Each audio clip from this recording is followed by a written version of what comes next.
രാഷ്ട്രീയത്തിൽ ഒരു വിവിധ ചേരിയിലാണെങ്കിൽ പോലും ഒരു എത്തിക്സ് അതിലും ആവശ്യമാണ്. പക്ഷെ ഒരു എത്തിക്സ് ഇല്ലാത്ത ഒരു പൊതുപ്രവർത്തകനാണ് മാത്യു കുഴൽനാടൻ എന്നുള്ളത് ഇപ്പോൾ ഈ കോടതി വിധി പ്രകാരം പൊതുസമൂഹം മനസ്സിലാക്കുകയാണ്. വിജിലൻസ് കേസ് തള്ളിയിരിക്കുന്നു എന്നുള്ളത് പൊതുവിൽ വന്നല്ലോ. ഇതാദ്യം തന്നെ ഞാൻ പറഞ്ഞതാണ്, ഉള്ളി പൊളിച്ചതുപോലെയാണിത്. ഇതിനുള്ളിൽ യാതൊന്നുമില്ല. ഫസ്റ്റിൽ അദ്ദേഹം പറഞ്ഞ എന്തായിരുന്നു, അന്ന് ഞാൻ മറുപടി പറഞ്ഞു. നിയമപരമായൊരു സെറ്റ് ബാക്കാണോ എന്ന് സെറ്റ് ബാക്കാണ്. ഒരു നിയമ പോരാട്ടത്തിലൊരു തിരിച്ചടിയാണ്. ന്യൂസ് ആൻഡ് വ്യൂസ് ആരംഭിക്കുകയാണ്. CPIM-നും മുഖ്യമന്ത്രിക്കുമെതിരായ നിയമ പോരാട്ടത്തിന്റെ കോൺഗ്രസിലെ ഏകമുഖം താനാണെന്ന് സ്ഥാപിക്കാൻ പാഞ്ഞ മാത്യു കുഴൽനാടൻ MLA-ക്ക് വലിയ തിരിച്ചടിയാണ് ഇന്ന് കോടതിയിൽ നിന്ന് നേരിട്ടത്. മുഖ്യമന്ത്രിക്കും മകൾക്കുമെതിരായ വിജിലൻസ് അന്വേഷണം വേണമെന്ന കുഴൽനാടന്റെ ഹർജി കോടതി തള്ളി. CMRL-ന് മുഖ്യമന്ത്രി ഒത്താശ ചെയ്തു കൊടുത്തുവെന്ന് ആരോപിച്ച് കുഴൽനാടൻ ഹാജരാക്കിയ രേഖകളെല്ലാം സർക്കാരിൻ്റെ നിയമപരമായ നടപടിക്രമങ്ങളുടെ ഭാഗമാണെന്ന് കോടതി വിധിച്ചു. അതായത് CMRL-ന് അനുകൂലമായ ഒരു തീരുമാനവും സർക്കാർ എടുത്തിട്ടില്ല. സർക്കാർ എന്ന നിലയിൽ CMRL-ന് നിയമവിരുദ്ധമായി വിട്ടുവീഴ്ച ചെയ്തിട്ടില്ല. അങ്ങനെയുള്ള ഒരു രേഖയും പരാതിക്കാരൻ കോടതിയിൽ ഹാജരാക്കിയില്ല. ഇങ്ങനെ പോകുന്നു കോടതി പുറത്തിറക്കിയ കോടതിയുടെ വിധിപ്പകർപ്പിലെ സുപ്രധാന പരാമർശങ്ങൾ. അതായത് ആരോപിച്ചതെല്ലാം പൊളിഞ്ഞു. സർക്കാർ എന്താണോ അന്നു മുതൽ പറഞ്ഞത് അതെല്ലാം ശരിയാണെന്ന് തെളിഞ്ഞു. മാധ്യമ പിന്തുണയോടെ പുകമറ നിലനിർത്താനായിരുന്നു കുഴൽനാടൻ്റെ ശ്രമം. കുഴൽനാടൻ്റെയും കൂട്ടരുടെയും ആ ശ്രമമാണ് വിജിലൻസ് കോടതി തകർത്തത്.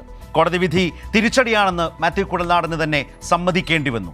ഈ തിരിച്ചടി മാത്യു കുഴൽനാടൻ എന്ന രാഷ്ട്രീയ നേതാവിനെ മാത്രമല്ല അഭിഭാഷകനെ കൂടിയാണ് വട്ടപൂജ്യമാക്കി മാറ്റിയത്. തൻ്റെ നിലപാട് തെറ്റാണെന്ന് വ്യക്തമായാൽ സംരംഭകയായ വീണയോട് മാപ്പ് പറയാൻ തയ്യാറാണെന്ന് മാത്യു കുഴൽനാടൻ മുൻപ് പരസ്യമായി പ്രഖ്യാപിച്ചിരുന്നതാണ്. അതെന്നാണെന്നാണ് ഇനി അറിയേണ്ടത്. ഇന്ന് ഈ ചർച്ചയിൽ പങ്കെടുക്കുന്നത് advocate K. Anilkumar CPIM, Vasanth Cyriac Congress, M. Jayachandran മാധ്യമപ്രവർത്തകൻ. ആദ്യം കോൺഗ്രസ് പ്രതിനിധി വസന്ത് സിറിയക്കിലേക്ക്. വസന്ത്, ആകെ ക്ഷീണമായല്ലോ, തിരിച്ചടിയാണല്ലോ ഇത്.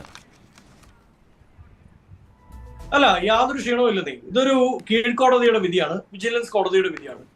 ഈ വിധിയിൽ ആകപ്പാടെ ഉന്നയിക്കപ്പെട്ടത് ഒരു അഴിമതി ആരോപണം വളരെ കൃത്യമായി ഉന്നയിക്കപ്പെടുകയാണ്. തിരിച്ചടിയാണോ? അപ്പോൾ അതിൽ അന്വേഷണം വേണമെന്ന് പെറ്റീഷണർ കോടതിയിലേക്ക് പോകുന്നത്. അന്വേഷണം ആവശ്യപ്പെട്ടുകൊണ്ട് പെറ്റീഷണർ കോടതിയിലേക്ക് ചെല്ലുമ്പോൾ ആ അന്വേഷണവുമായി ബന്ധപ്പെട്ട അന്വേഷണം നടന്നാൽ കണ്ടെത്താനുള്ള എല്ലാ എവിഡൻസും കണ്ടെത്തിക്കൊണ്ടുവരാൻ കോടതി പറയുന്നത് വിചിത്രമായ വിധിയാണ്. ഒരു സംശയം വേണ്ട. ഞാനും പ്രാക്ടീസ് ചെയ്യുന്ന ആളാണ്, അനിൽകുമാറും പ്രാക്ടീസ് ചെയ്യുന്ന ലോയേഴ്സ് ആണല്ലോ. ഒരു കോടതിയിൽ നിന്നും ഒരു അന്വേഷണം ആവശ്യപ്പെട്ടുകൊണ്ട് ഒരു പെറ്റീഷണർ കോടതിയിൽ ചെല്ലുമ്പോൾ അയാളോട് എല്ലാ തെളിവുകളും കണ്ടെത്തിക്കൊണ്ട് വരാൻ പറയുന്നത് അങ്ങനെയല്ല കോടതി പറഞ്ഞത്. കോടതിയെ കുറിച്ച് തെറ്റായിട്ടാണ് വസന്ത് പറയുന്നത്. ഏതാണ്ട് ആദ്യം 4 രേഖകളും പിന്നീട് 5ഓളം രേഖകളും ഹാജരാക്കി കുഴൽനാടൻ ആ രേഖകൾ തള്ളുകയാണ് കോടതി ചെയ്തത്. എന്ന് വെച്ചാൽ ആരോപിക്കുന്നത് തെളിയിക്കാൻ കഴിയുന്ന രേഖകളല്ല, മാത്രവുമല്ല അതെല്ലാം തന്നെ സർക്കാർ നടപടിക്രമങ്ങളാണ് എന്ന് കോടതി അതിൽ സ്പഷ്ടമായ അഭിപ്രായം പറയുകയാണ് ചെയ്തത്. അല്ലാതെ തെളിവുകളില്ലാത്തതുകൊണ്ട്, മാത്യു കുഴൽനാടൻ തെളിവ് കൊണ്ടുവരാത്തതുകൊണ്ട് തള്ളിയെന്ന നിലയിലല്ല അത് പോകേണ്ടത്. അതാണ് ഞാൻ സൂചിപ്പിച്ചത്. CMRL-ന് അനുകൂലമായ ഒരു തീരുമാനവും സർക്കാർ എടുത്തിട്ടില്ല. സർക്കാർ എന്ന നിലയിൽ CMRL-ന് നിയമവിരുദ്ധമായി വിട്ടുവീഴ്ച ചെയ്തിട്ടില്ല. ഇങ്ങനെയൊക്കെ സംഭവിച്ചിട്ടുണ്ട് എന്ന് കാട്ടി മാത്യു കുഴൽനാടൻ കൊണ്ടുകൊടുത്ത രേഖകൾ ആ നിലയിൽ തന്നെ കോടതി തള്ളുകയായിരുന്നു. അതാണ് സംഭവിച്ചത്. ഇത് തിരിച്ചടിയല്ലേ വസന്ത്? ഞാൻ ഒരിക്കൽ കൂടി ചോദിക്കുന്നു. കേൾക്കൂ. അതിനകത്ത് വളരെ കൃത്യമായി CMRL-ന് വഴിവിട്ടുകൊണ്ട് വില കുറച്ചുകൊണ്ട് ലഭ്യമാക്കി അവരത് അവർ ഇമ്പോർട്ട് ചെയ്തിരുന്നെങ്കിൽ ഇതിൽ കൂടുതൽ പണം നൽകേണ്ടി വരുമായിരുന്നു എന്നുള്ളതാണ് ഒന്നാമത്തെ ഭാഗം. അല്ല, അത് കേവലമായി പറഞ്ഞു പോയാൽ പോരാ എന്നും ഹർജിക്കാരൻ എന്ന നിലയിൽ അത് കോടതിയെ ബോധ്യപ്പെടുത്താൻ കഴിയുന്ന നിലയിൽ അവതരിപ്പിക്കണമായിരുന്നു. അതിനാധാരമായി പോകാൻ കഴിഞ്ഞിട്ടില്ല. ഒരിക്കലുമല്ലല്ലോ. ഇടപെട്ട് കഴിഞ്ഞാൽ പറഞ്ഞു പൂർത്തീകരിക്കാൻ സാധിക്കില്ല. അതെ, നമ്മൾ ജഡ്ജ്മെന്റുമായി ബന്ധപ്പെട്ട വിധിപ്പകർപ്പടക്കം വന്നതുകൊണ്ടാണ് നമ്മൾ അങ്ങനെ അങ്ങോട്ടും ഇങ്ങോട്ടും മുഖാമുഖം സംസാരിക്കുന്നത്. പറഞ്ഞോളൂ. ഈ ചർച്ചയിൽ 3 ഇടത് പ്രതിനിധികളുണ്ട്. എനിക്ക് എന്റേതായുള്ള സമയം കിട്ടിയാൽ മാത്രമേ സംസാരിക്കാൻ പറ്റൂ. വസന്തിനോട് ഞാൻ ചോദിക്കുന്നത്, ഞാൻ വേറെ ആരോടും അല്ലല്ലോ ചോദിച്ചത്. ഇത് ഇടപെടലല്ല വസന്ത്. വസന്ത് ഒരു പോയിന്റ് പറഞ്ഞു, അതിലെ ഞാൻ മനസ്സിലാക്കിയ ഒരു പിശക് ചൂണ്ടിക്കാട്ടി, അത്രേ ഉള്ളൂ. ബാക്കി പറഞ്ഞോളൂ. അല്ലെന്നേ, 2019 കേന്ദ്ര ഒരു ഗവൺമെന്റ് ഓർഡർ നമ്മുടെ നിൽക്കുകയാണ്. അത് കോടതിക്ക് ബോധ്യപ്പെട്ടില്ലെങ്കിൽ വിജിലൻസ് കോടതിയുടെ മുകളിൽ മറ്റു കോടതികൾ, ആ കോടതികളിൽ ബോധ്യപ്പെടുത്താൻ ഞങ്ങൾ ശ്രമിച്ചോളാം. നോക്കൂ, ഒരു ഗവൺമെന്റ് ഓർഡർ 2019 നിൽക്കുകയാണ് സ്വകാര്യ മേഖലയിലെ ഖനനം പൂർണ്ണമായി നിർത്തലാക്കിക്കൊണ്ട്. ആ 2019 തൊട്ട് 2023 വരെ ഈ ആരോപണം വരുന്ന അന്ന് വരെ, ഇന്ററിം സെറ്റിൽമെന്റ് ബോർഡിന്റെ വിധി വരുന്ന അന്ന് വരെ എങ്ങനെയാണ് CMR ഖനനം നടത്താൻ സാധിച്ചത്? അതിനെപ്പറ്റി ഉത്തരവുണ്ടോ? രണ്ടാമതായി, ഇപ്പോൾ ഈ ഇറക്കിക്കൊണ്ടുവരുന്ന ഒരു ക്യാപ്സ്യൂൾ ഉണ്ടല്ലോ, വീണ കുറ്റവിമുക്തിയായി. എങ്ങനെ വീണ കുറ്റവിമുക്തിയാവുന്നത്? വീണ തൈക്കണ്ടിക്കെതിരായിട്ടുള്ള ആരോപണം ഇപ്പോ സീരിയസ് ഫ്രോഡ് ഇൻവെസ്റ്റിഗേഷൻ അന്വേഷണം നടക്കുന്നു. അത് സ്റ്റേ ചെയ്യപ്പെട്ടോ? അത് സ്റ്റേ ചെയ്യപ്പെട്ടിട്ടില്ല. ED അതുമായി ബന്ധപ്പെട്ട അന്വേഷണം നടത്തുന്നു. അത് കോഷ് ചെയ്തോ? അത് കോഷ് ചെയ്തില്ല. 1961 ഇൻകം ടാക്സ് ആക്ടിന്റെ 245 AA പ്രകാരം രൂപീകരിച്ച ബോഡിയാണ് ഇന്ററിം സെറ്റിൽമെന്റ് ബോർഡ്. അതൊരു അർദ്ധ ജുഡീഷ്യൽ ബോഡിയാണ്. ആ അർദ്ധ ജുഡീഷ്യൽ ബോഡിയുടെ വിധി പ്രകാരം ഈ ഇന്ന് ക്ഷീണം പറ്റിയ തിരിച്ചടിയായ വിധിയെക്കുറിച്ച് സംസാരിക്കൂ. വിധി വരാത്ത നടപടിക്രമങ്ങൾ നടക്കുന്ന കോടതിയിലേക്ക് ഊളിയിട്ട് പോകാതെ വസന്ത്, ഞാൻ ചോദിക്കുന്നത് തിരിച്ചടിയാണോ? ഒറ്റ വാചകത്തിൽ സ്ട്രെയിറ്റ് ആൻസർ.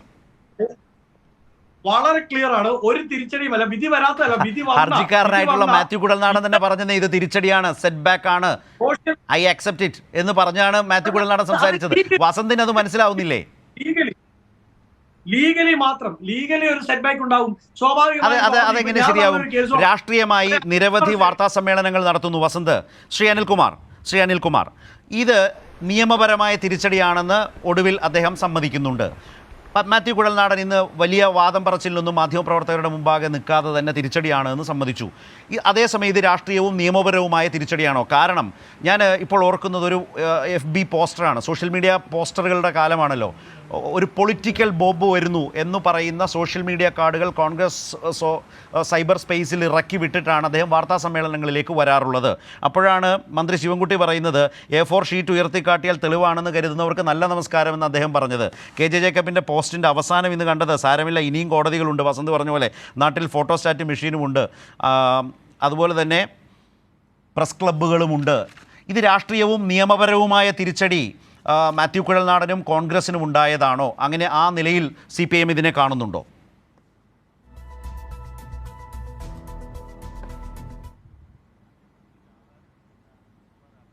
കേൾക്കാനാവുന്നില്ല. ശരൽകുമാർ, കേൾക്കാനാവുന്നില്ല. താങ്കളുടെ കുഴപ്പമില്ല, എന്തോ സാങ്കേതിക പ്രശ്നം കാണുന്നുണ്ട്. കേൾക്കാനാവുന്നില്ല. റൈറ്റ്, അത് പരിഹരിക്കാം. ഞാൻ താങ്കളിലേക്ക് വരാം. ശ്രീ ജയചന്ദ്രൻ, ശ്രീ വസന്ത് സിറിയക്ക് കോൺഗ്രസ് പ്രതിനിധി തുടക്കത്തിൽ ശരൽകുമാർ കേൾക്കാമോ? എനിക്ക് കേൾക്കാം. റൈറ്റ്, ഇപ്പോൾ കേൾക്കാം, പറഞ്ഞു. ഹലോ, കേൾക്കാം. ഇന്ത്യ രാജ്യത്ത് അഴിമതിയിൽ ആറാടി നിൽക്കുന്ന രാഷ്ട്രീയമാണ് കോൺഗ്രസിന്റെയും BJPയുടെയും ബൂർഷ്വാ രാഷ്ട്രീയ പാർട്ടികളുടെയും. CPM നടത്തിയ ചരിത്ര പോരാട്ടത്തിലാണ് ഏതാണ്ട് 20,000 കോടി രൂപയിൽ താഴെയുള്ള ഇലക്ട്രൽ ബോർഡ് അഴിമതി നമ്മുടെ രാജ്യത്തിന് മുന്നിൽ അനാവൃതമായത്. ആ പോരാട്ടം 2019 ആരംഭിച്ച നാൾ മുതൽ CPIMനെ ഏതെങ്കിലും സ്ഥാനത്ത് അഴിമതിയുടെ ഭാഗമാക്കി മുദ്ര കുത്തുന്നതിനുള്ള തന്ത്രം കേന്ദ്രം ആരംഭിച്ചു. അതിൻ്റെ ഭാഗമായിട്ടാണ് ഒരു അടിസ്ഥാനവുമില്ലാത്ത ഒരു സ്വർണ്ണക്കള്ളക്കടത്ത് കേസ് മുഖ്യമന്ത്രിയുടെ ഓഫീസിലെ ഒരു IAS ഉദ്യോഗസ്ഥൻ, അദ്ദേഹത്തിൻ്റെ വ്യക്തിബന്ധങ്ങൾ ഉണ്ടായിരുന്ന ഒരു സ്ത്രീ അതിൽ ഉൾപ്പെട്ടതിനെ തുടർന്ന്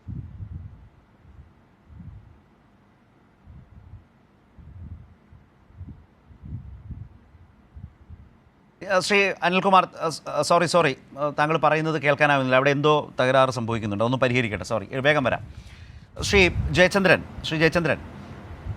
ഇത് മാത്യു കുഴൽനാടൻ്റെ രാഷ്ട്രീയവും നിയമപരവുമായ ഒരു തിരിച്ചടിയാണോ, പരാജയമാണോ?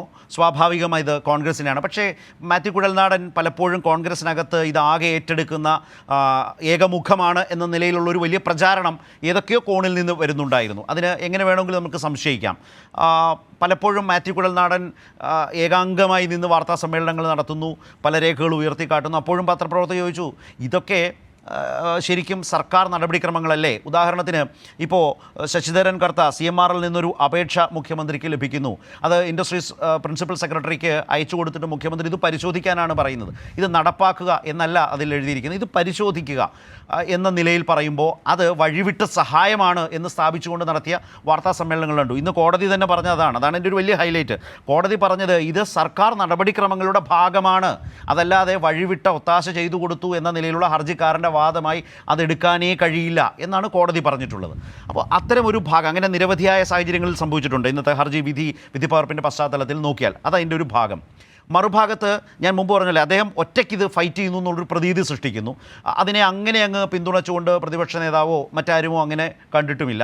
എന്നാൽ കെ സുധാകരൻ്റെ ഭാഗത്തു നിന്ന് ചില പ്രോത്സാഹനങ്ങളൊക്കെ നമ്മളൊരു ഭാഗത്ത് കണ്ടിട്ടു. ഇതതിൻ്റെ ഒരു രാഷ്ട്രീയ പരിസരം. മറുഭാഗത്ത് മാധ്യമങ്ങളങ്ങ് വളരെ ഉദാരമായിട്ടുള്ള മാത്യു കുഴൽനാടനാണോ പറയുന്നത് അത് ശരിയാണ് എന്ന നിലയിലേക്ക് വളരെ പരസ്യമായി വളരെ നഗ്നമായി ഒരു തരം മാധ്യമപരമായ പരിശോധനയും നടത്താതെ അദ്ദേഹം പറയുന്നതിനെ അതേ വഴിക്ക് ഒരിഞ്ചും കുറയ്ക്കാതെ അതേ നിലയിൽ നൽകുക, അത് വേണമെങ്കിൽ ഇൻവെർട്ടർ കോമയിൽ വിളമ്പുക എന്ന നിലയിൽ പറയാം. ആ രീതിയിൽ ഒരു പ്രവണത മാധ്യമ ലോകത്ത് പലയിടത്തു നിന്ന് നമ്മൾ ഈ കാലയളവിൽ കഴിഞ്ഞ മാസങ്ങളിൽ കണ്ടു. ഈ മൂന്ന് ഭാഗത്തും സംഭവിക്കുന്ന വലിയ തിരിച്ചടിയുടെ ഒരു ഭാഗമായി ഒരു പ്രശ്നമായി ഈ വിധി പകർപ്പിനെ കാണുന്നയാളാണോ താങ്കൾ?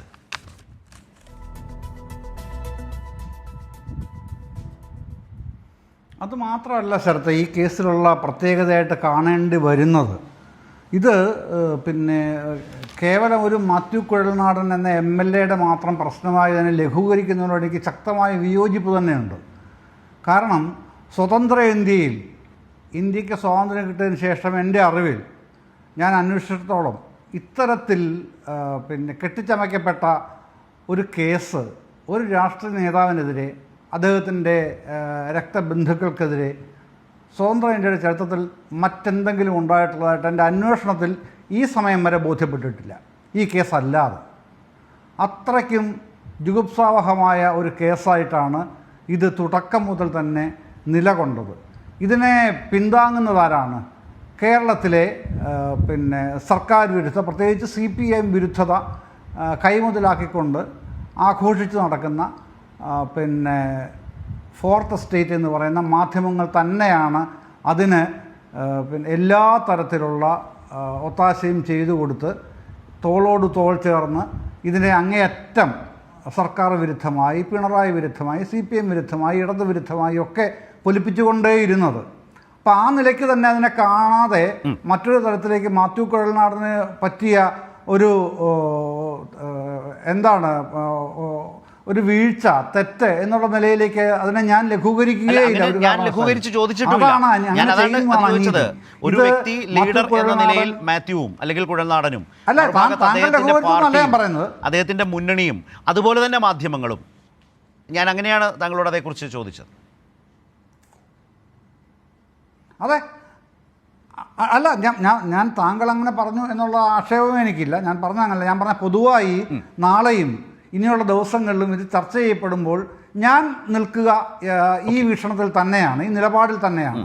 കാരണം ഇത് കേവലം മാത്യു കുഴൽനാടൻ എന്നൊരു MLA മാത്രം നിലപാടായിട്ട് കാണുന്നതേ ഇല്ല. ഞാൻ മാത്യു കുഴൽനാടൻ MLA ഇത്തരത്തിലുള്ള നിലപാടുകളുടെ എല്ലാം മുകളിലുള്ള മറ്റൊരു നേതാവുണ്ട്. പിന്നെ ആ പേര് നിശ്ചയമായും പറയുക തന്നെ വേണമല്ലോ. അത് KC വേണുഗോപാലാണ്. KC വേണുഗോപാലിൻ്റെ നിലപാടെന്തോ അതാണ് മാത്യു കുഴൽനാടനിലൂടെ പുറത്തേക്ക് പ്രവഹിച്ചുകൊണ്ടിരിക്കുന്നത് എല്ലാവർക്കും അറിയുന്ന കാര്യമാണ്. അത് എനിക്ക് പറയുന്നതിന് മടിയൊന്നുമില്ല. അപ്പോൾ അത് KC വേണുഗോപാലോ മാത്യു കുഴൽനാടനോ ഒറ്റയ്ക്ക് നിൽക്കുന്ന വ്യക്തിത്വങ്ങളല്ലല്ലോ. ഒരാൾ അഖിലേന്ത്യാ നേതൃത്വത്തിൻ്റെ ഭാഗമായ ജനറൽ സെക്രട്ടറി ആണെങ്കിൽ മറ്റേയാൾ കേരളത്തിൽ MLA ആയിട്ട് പ്രവർത്തിക്കുന്നയാളാണ്. അപ്പോൾ ഇവർ രണ്ടുപേരും പരസ്പരം അറിഞ്ഞുകൊണ്ട് തോളോട് തോൾ ചേർന്ന് അവരുടേതായിട്ടുള്ള ഒരു മാധ്യമ ലോകമുണ്ട്, മാധ്യമ പരിസരമുണ്ട്. ആ മാധ്യമ പരിസരത്ത് മീഡിയ ഹൗസസിനൊക്കെ വേണ്ടത് ആരുടെ രക്തമാണെന്ന് അവർ മുൻകൂട്ടി തീരുമാനിച്ചിട്ടുണ്ട്.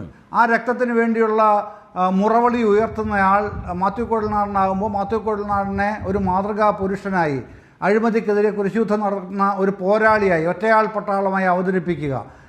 കോൺഗ്രസ്സിന് അല്ലെങ്കിൽ UDFന് ബാക്കിയുള്ള 41 MLA-മാരിൽ നിന്നും വ്യതിരിക്തനായി അഴിമതിക്കെതിരെ കുരിശുയുദ്ധം നടത്തുന്ന ഒരു പോരാളിയാക്കി അവതരിപ്പിക്കുകയായിരുന്നല്ലോ മാത്യു കുഴൽനാടനെ ഇതുവരെ.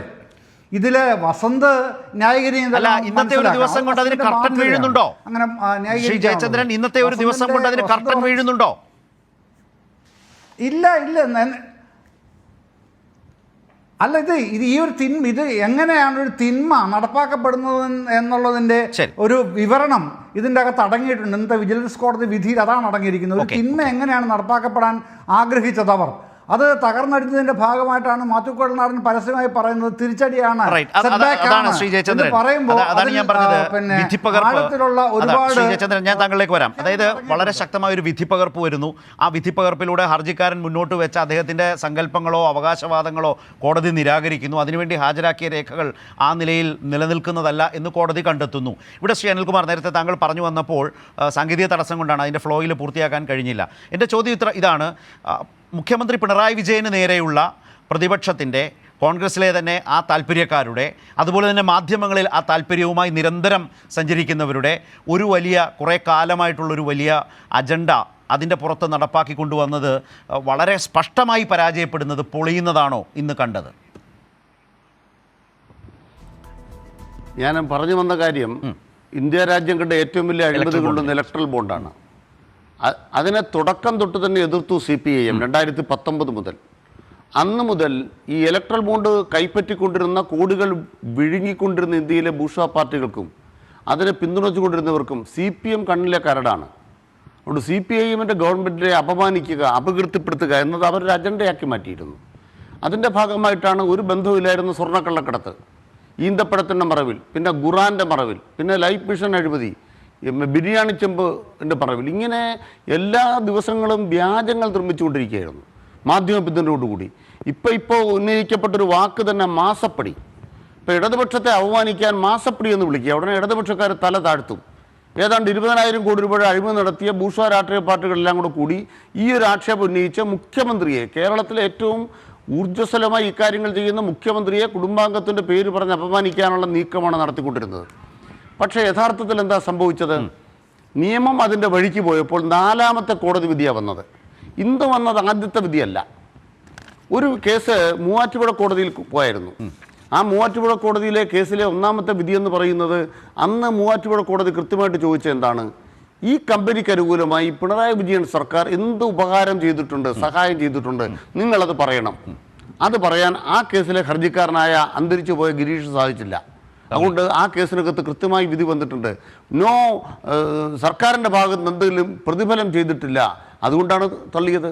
2ാമത്തെ പ്രധാനപ്പെട്ട കാര്യം എന്താണ്, കോട്ടയത്തെ വിജിലൻസ് കോടതിയിൽ ഒരു കേസ് വന്നു, തോട്ടപ്പള്ളി സ്പിൽവേയിലെ ഇതുമായി ബന്ധപ്പെട്ടാണ്. ആ കേസിനകത്ത് തീരുമാനമുണ്ടായി. 3ാമതൊരു വിധി വന്ന ബഹുമാനപ്പെട്ട കേരള ഹൈക്കോടതിയുടേതാണ്. തോട്ടപ്പള്ളി സ്പിൽവേയിൽ ഈ മണൽ വാരുന്നത് കരിമണൽ കമ്പനിയെ സഹായിക്കാനാണെന്ന് പറഞ്ഞ കേസ് കൊടുത്ത വക്കീലാണ് കുഴൽനാടൻ, ഹർജിക്കാരൻ മറ്റൊരാളാണ്. ഈ വിധിയിൽ അത് പറഞ്ഞിട്ടുണ്ട്. അപ്പം അതിനെക്കുറിച്ച് പറഞ്ഞെന്താണ്, അന്ന് ആ കേസ് കൊടുത്ത വക്കീല് ആ ഹർജിക്കാരൻ പറയുന്ന വാദങ്ങളെല്ലാം കൂടെ തൻ്റെ വാദമാക്കി മാറ്റി ഈ കോടതിയിൽ ഒരു കേസ് കൊണ്ട് കൊടുത്തിട്ട് ഈ കഴിഞ്ഞ ലോക്സഭാ തെരഞ്ഞെടുപ്പിൻ്റെ കാലത്ത് ഒരു പുകമറയുണ്ടാക്കാനാണ് ശ്രമം. ലോക്സഭാ തെരഞ്ഞെടുപ്പിന് മുന്നേ ഈ വിധി വന്നിരുന്നെങ്കിലോ? ഞാൻ ഇന്ന് ചർച്ച ഉന്നയിക്കുന്ന ഫസ്റ്റ് പോയിന്റ് അതാണ്. ഈ വിധി ലോക്സഭാ തെരഞ്ഞെടുപ്പിന് മുന്നേ വന്നിരുന്നുള്ള അവസ്ഥ എന്താണ്, കോൺഗ്രസിൻ്റെ അവസ്ഥ എന്താണ്? ലോക്സഭാ തെരഞ്ഞെടുപ്പ് വരെ ഈ വിധി നീട്ടിക്കൊണ്ടുപോയി എന്നുള്ളത് രാഷ്ട്രീയമായി ഇടതുപക്ഷത്തിനുള്ള കടന്നാക്രമണത്തിനുള്ളൊരു അവസരമായി. നീതി നിഷേധിക്കപ്പെട്ടു. നമ്മൾക്ക് നേരത്തെ തന്നെ വിധി വന്നെങ്കിലും മാധ്യമങ്ങൾ മര്യാദ കാണിച്ചോ? ഒരു മര്യാദ കാണിച്ചില്ല. ഇന്നത്തെ വിധി വസ്തുനിഷ്ഠമായി പരിശോധിച്ചാൽ കാണാൻ കഴിയുന്ന കാര്യം എന്താണ്, കരിമണൽ കമ്പനിക്ക് അനുകൂലമായി പിണറായി വിജയൻ സർക്കാർ ഒരു ഉപകാരവും പ്രത്യേകമായി ചെയ്തിട്ടില്ല. ഇതാണ് അന്തിമമായി പറയുന്നത്. ഇന്ന് രാത്രി കുഴൽനാടൻ പറഞ്ഞാൽ മതി, നമ്മൾ കോടതി വിധി മാറ്റി വെച്ചേക്ക്, UDFകാർ ഇന്ന് രാത്രി പറഞ്ഞാൽ മതി. ഇവിടെ ബഹുമാനപ്പെട്ട വസന്ത് പറയട്ടെ, ഈ കരിമണൽ കമ്പനിക്ക് അനുകൂലമായി പ്രകടമായി ആരെങ്കിലും സഹായം ചെയ്തു. ആരാ സഹായം ചെയ്തത്? ആന്റണിയാണ്. ആദ്യം സഹായിച്ചത് കരുണാകരനാണ്. അവിടെ ഓഹരി എടുത്തു KSIDCയുടെ, പിന്നെ ഓഹരി വർദ്ധിപ്പിച്ചു കൊടുത്തു ഉമ്മൻചാണ്ടി. പിന്നെ കരിമണൽ കമ്പനിക്ക് അനുകൂലമായി 2003 ലീസ് കൊടുത്ത ഒരേ ഒരു മുഖ്യമന്ത്രി ആന്റണിയാണ്. ആ ആന്റണി നടത്തിയ ലീസ് കൊടുക്കുന്ന കേസ് എവിടെ വരെ പോയി? അവസാനം സുപ്രീം കോടതി വരെ പോയിട്ട് കരിമണൽ കമ്പനിക്ക് അനുകൂലമായി 2016 ഏപ്രിൽ 8 വിധിയും വന്നു. ഇഷ്ടം പോലെ വാരാമായിരുന്നു. ഞങ്ങളോട് ആരും ചോദിക്കത്തില്ല കേട്ടോ.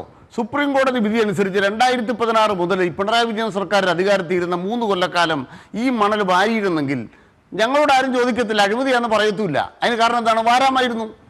പക്ഷെ ഒരു തരി മണൽ വാരിയിട്ടില്ല. ഇന്നത്തെ ദിവസവും ഈ കരിമണൽ കമ്പനിയുടെ അവരുടെ സ്ഥലത്തുനിന്ന് ഒരു തരി മണൽ സ്വകാര്യ മേഖലയിൽ ഈ പിണറായി വിജയൻ സർക്കാർ കേരളത്തിൽ വാരാൻ സമ്മതിച്ചിട്ടില്ല.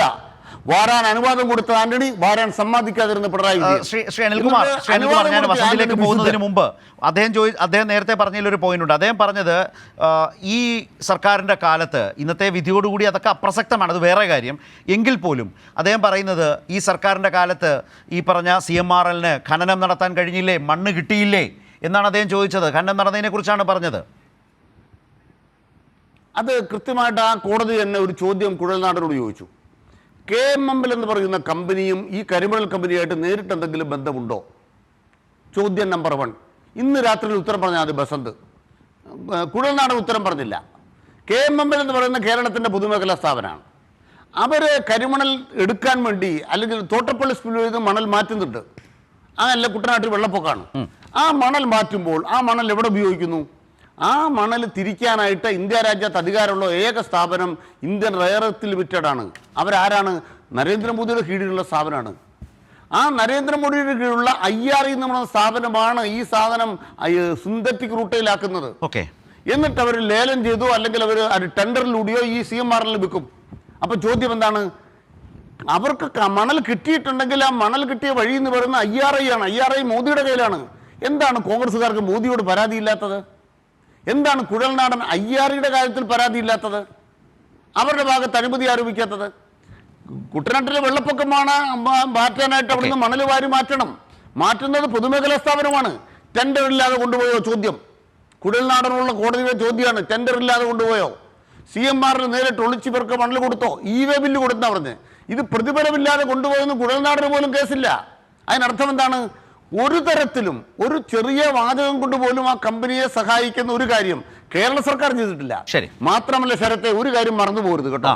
2016 പിണറായി വിജയൻ അധികാരത്തിൽ വന്ന ശേഷം 3 കൊല്ലക്കാലം, 2019 കേന്ദ്ര സർക്കാരിന്റെ ഉത്തരവ് വരുന്നവരെ 3 കൊല്ലക്കാലം വാരാൻ അവർക്ക് നിയമപരമായി സാധിക്കുമായിരുന്നു.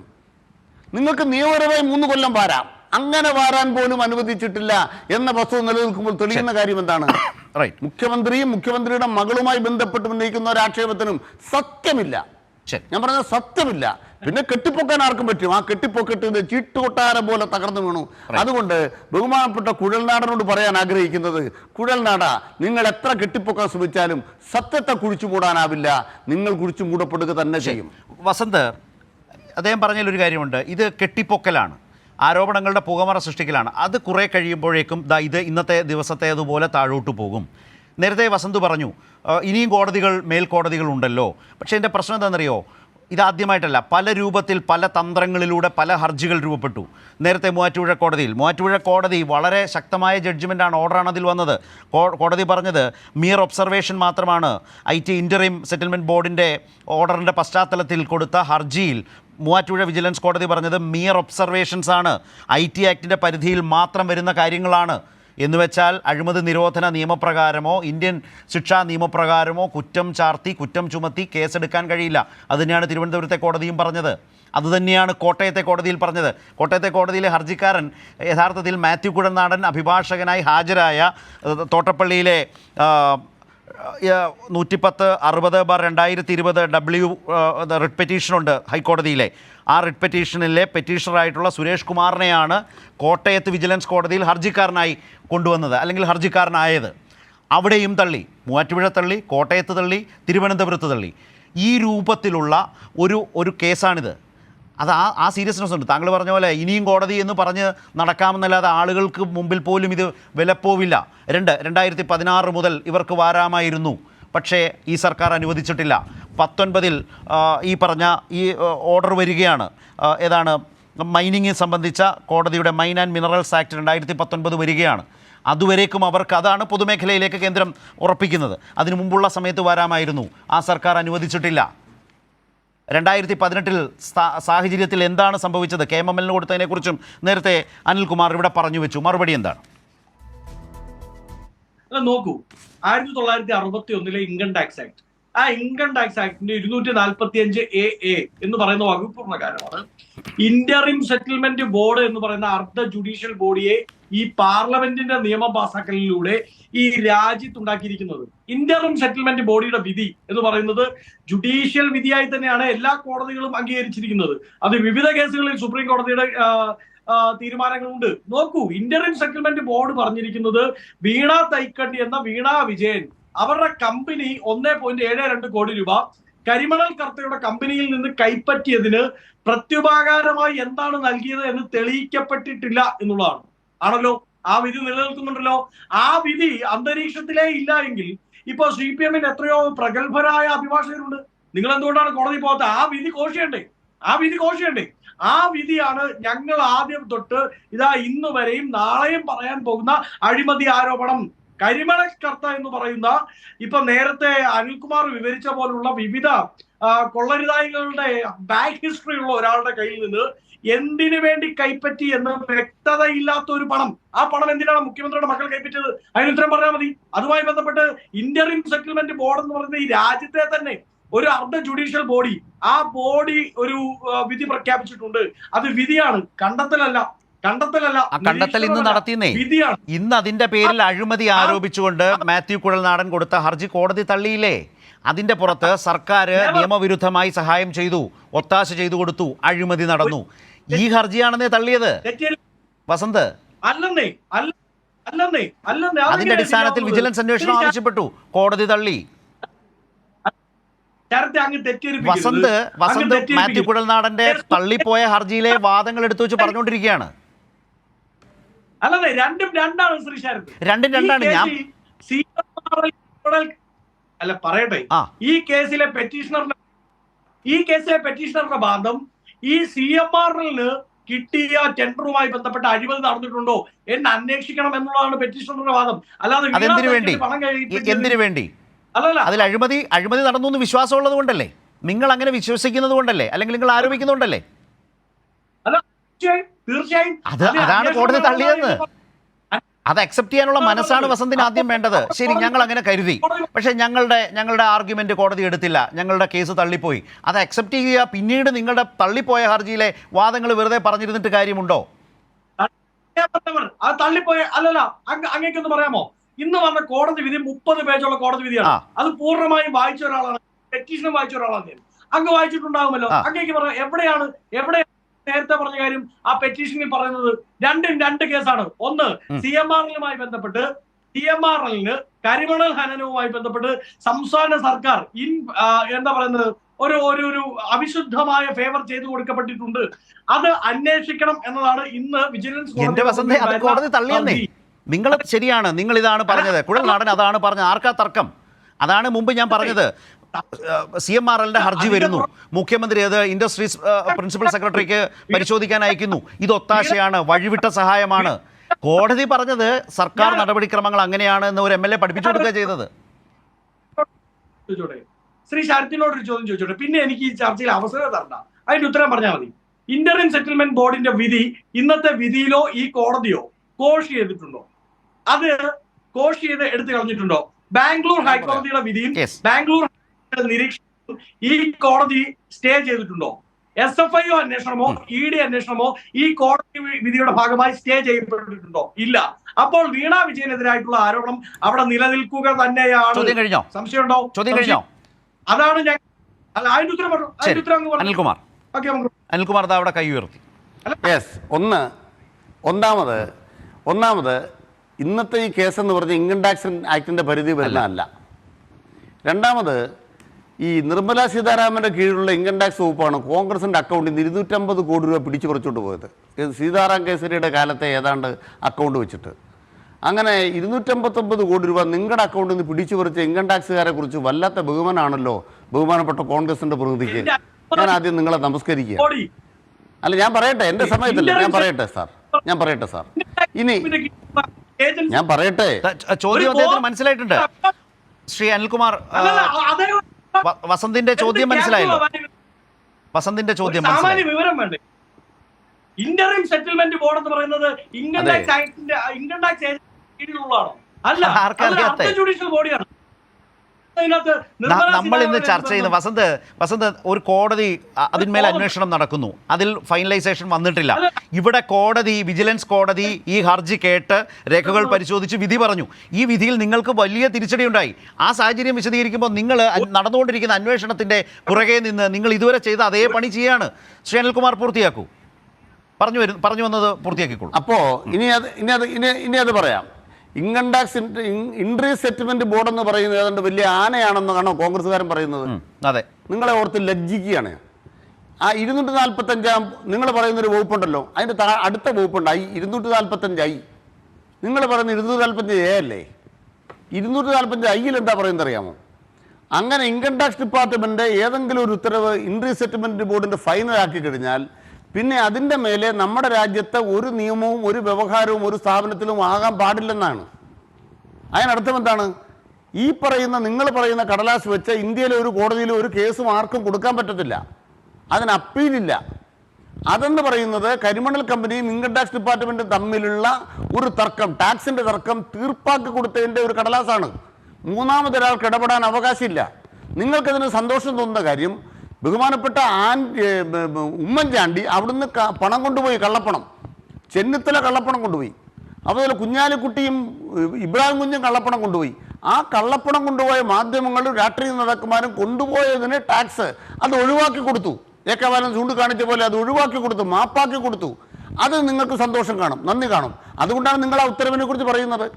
ആ ഉത്തരവിൽ പറയുന്നത് കരിമണൽ കമ്പനിക്ക് അനുകൂലമായി ലീസ് അനുവാദം കൊടുത്ത ആന്റണിയുടെ പാർട്ടിയും ആന്റണിയുടെ മുന്നണിയും ആന്റണിയോടൊപ്പം ഇവിടെ മന്ത്രിയായിരുന്ന കുഞ്ഞാലിക്കുട്ടിയും ഉമ്മൻചാണ്ടിയും പണം കൊണ്ടുപോയി.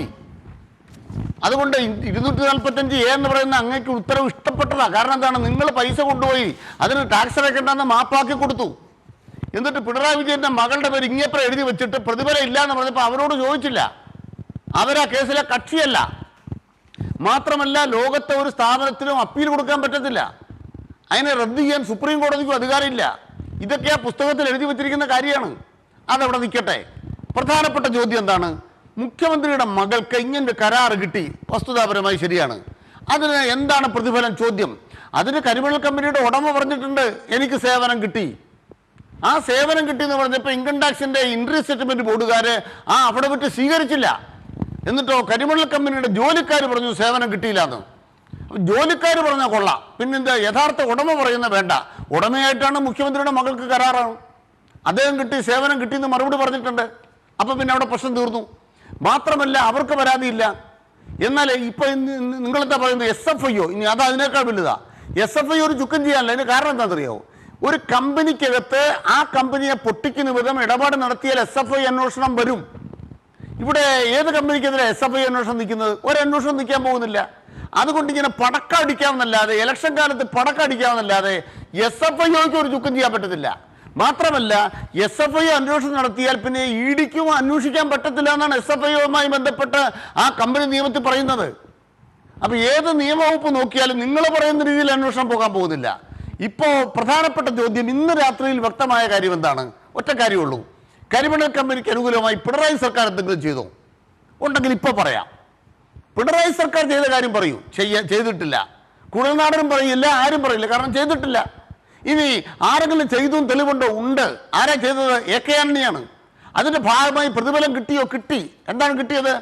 ആന്റണിയുടെ സഹപ്രവർത്തകരായിരുന്ന ഉമ്മൻചാണ്ടിയും കുഞ്ഞാലിക്കുട്ടിയും ഇബ്രാഹിം കുഞ്ഞും എല്ലാം പണം ചുമന്നുകൊണ്ടുപോയി. ഇതിന് വസ്തുതാപരമായി തെളിവുണ്ട്. കുഴൽനാടനോട് ചോദിച്ചത് അതിന്റെ ആരോപണത്തിന്റെ ഒരു ഭാഗം എടുത്തിട്ട് കടന്നാക്രമണം നടത്തുകയും മറുഭാഗത്ത് മിണ്ടാതിരിക്കുകയും ചെയ്യുന്ന മര്യാദയാണോ എന്നാണ് കോടതി ചോദിച്ചത്. 2016 മുതൽ കേരളത്തിൻ്റെ മുഖ്യമന്ത്രിയായിരിക്കുന്ന പിണറായി വിജയൻ അദ്ദേഹത്തിൻ്റെ രണ്ടാമത്തെ സർക്കാരാണ്. 16 മുതൽ നമ്മൾ ഈ സംസാരിക്കുന്ന 2024 വരെ. ഇപ്പോൾ നേരത്തെ ഞാൻ പറഞ്ഞപ്പോൾ മൂവാറ്റുപുഴ വിജിലൻസ് കോടതിയിൽ കേസ് വന്നു തള്ളി, കോട്ടയത്ത് കേസ് വന്നു തള്ളി, അതിനുശേഷം തിരുവനന്തപുരത്ത് ഏതാണ്ട് 9 പരം സിറ്റിംഗ് ഉണ്ടായിരുന്നു. ആദ്യം 4 രേഖകൾ, പിന്നീട് 5ഓളം രേഖകൾ, ഇതൊക്കെയാണ് മാത്യു കുഴൽനാടൻ ഹാജരാക്കിയിട്ടുള്ളത്. ഇതാകെ പരിശോധിച്ച് കോടതി വിധി പറയുകയും ആ വിധി പകർപ്പ് വലിയ തോതിൽ ചർച്ചയാകുകയും ചെയ്യുന്നൊരു ഘട്ടത്തിൽ ഈ പറഞ്ഞ 2016 മുതൽ ഈ ദിവസം വരെ, ഈ കാലയളവ് വരെ പിണറായി വിജയൻ സർക്കാർ മുഖ്യമന്ത്രിയാണല്ലോ ടാർഗറ്റ് ചെയ്യുന്നത്, ലക്ഷ്യം വെക്കുന്നത്. അപ്പോൾ ഒരു തരത്തിലും ഈ കമ്പനിക്ക്, CMRL കമ്പനിക്ക് ഒരു തരത്തിലുള്ള നിയമവിരുദ്ധമായ സഹായം ചെയ്തു കൊടുത്തതായിട്ടോ ഏതെങ്കിലും വിട്ടുവീഴ്ച സർക്കാരിൻ്റെ ഭാഗത്തു നിന്ന് അവർക്ക് അനുകൂലമായി വന്നതായിട്ടോ കാണാനേ കഴിയുന്നില്ല. അങ്ങനെയൊന്നില്ല എന്ന് കോടതി അസന്നിഗ്ധമായി പറയുന്നതോടെ യഥാർത്ഥത്തിൽ ഈ മാത്യു കുഴൽനാടൻ്റെ ഹർജിയുടെ ബെനിഫിഷ്യറി സത്യത്തിൽ സർക്കാരല്ലേ? ആരോടാണ്? ശ്രീ ജയചന്ദ്രൻ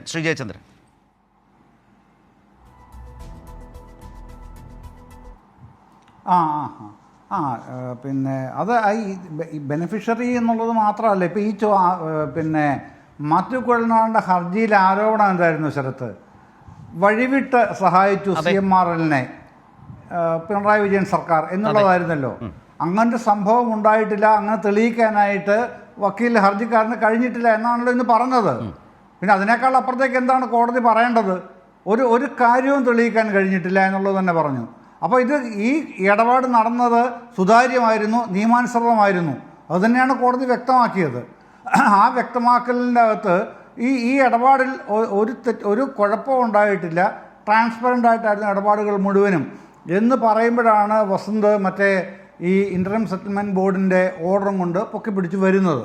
അതിൽ തന്നെയാണല്ലോ 71-ാം പേജിൽ പറയുന്നത് പ്രോസിക്യൂഷൻ ഇമ്മ്യൂണിറ്റി ഉണ്ട് ആർക്ക്? CMRL-ന് എന്ന് 71-ാം പേജിൽ വ്യക്തമായി പറയുന്നു. പ്രോസിക്യൂഷൻ ഇമ്മ്യൂണിറ്റി എന്ന സബ് ഹെഡിങ്ങിലാണ് പറയുന്നത്. ഇത് പിന്നെ അനിൽകുമാർ പറഞ്ഞല്ലോ ഇപ്പോൾ അതുമായി ബന്ധപ്പെട്ട്. പ്രോസിക്യൂഷൻ ഇമ്മ്യൂണിറ്റി എന്ന് പറഞ്ഞാൽ അത് അക്ഷരാർത്ഥത്തിലായ ഇമ്മ്യൂണിറ്റി തന്നെയാണ് ഉള്ളത്. അതിനെതിരെ എവിടെ പോകാൻ പറ്റും? SFIക്ക് ഏത് പ്രശ്നമുണ്ടായാലും ശരി ഫയൽ പിടിച്ചെടുക്കാൻ അധികാരമുണ്ടത്രേ.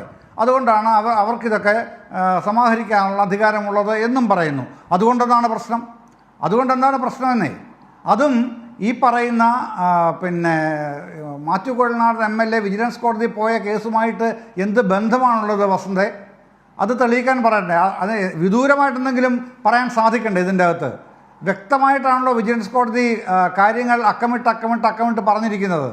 അതിൻ്റെ അപ്പുറത്തേക്ക് ഈ കാര്യത്തിലൊന്നും പറയാനില്ലാതെ വരുമ്പോൾ അത് ആരുടെ പരാജയമാണ്?